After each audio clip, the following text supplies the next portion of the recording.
I'm going to introduce how gut microbiota reshapes cancer immunotherapy efficacy, its mechanisms, and therapeutic strategies.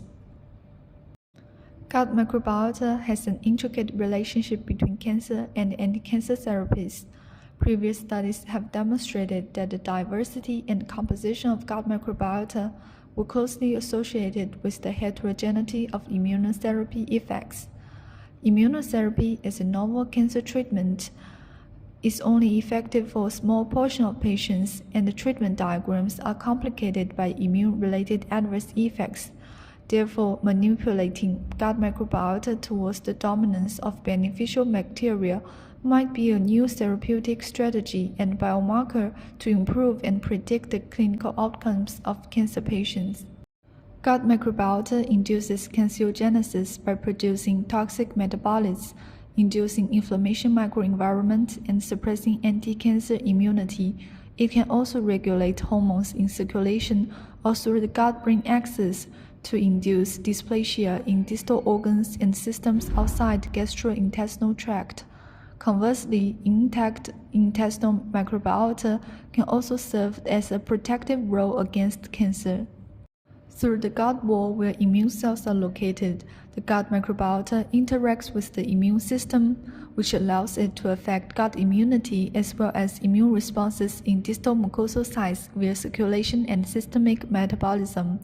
Anti-tumor therapies like chemotherapy and radiotherapy can damage the integrity of physical gut epithelial barrier, causing translocation or accumulation of specific microbiota. Dysbiosis of intestinal contents could also affect the clinical outcome of cancer immunotherapy, since gut microbiota and host immunity are mutualistic.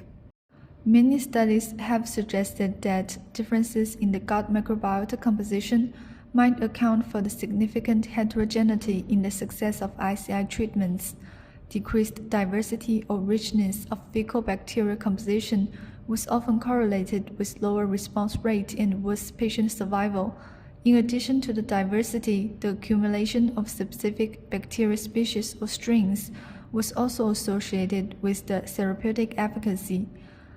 Although ICI treatment has achieved great success in solid tumor types, for hematological malignancies, CAR-T and allo-HCT therapy have been demonstrated as prototype of T-cell-based anti-cancer therapies.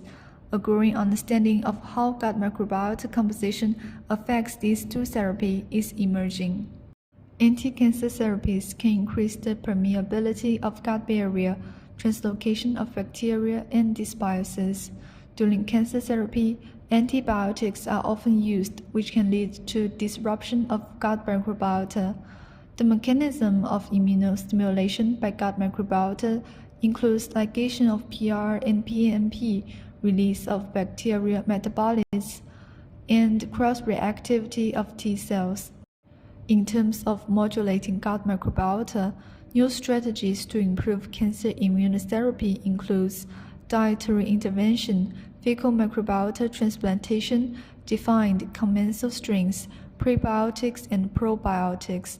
Fingerprints were also detected between responders and non-responders to ICI treatments based on gut microbiota profiling, indicating the potential of utilizing gut microbiota composition and its metabolites to predict the clinical outcomes.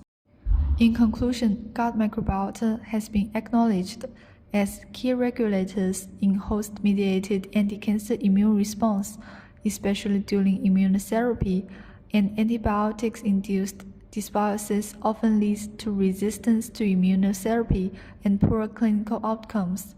We reviewed the commensal bacterial profiles associated with responders to immunotherapy in various cancer types, featured by a high diversity with abundance of specific species, which may help predict patients' sensitivity to immunotherapy.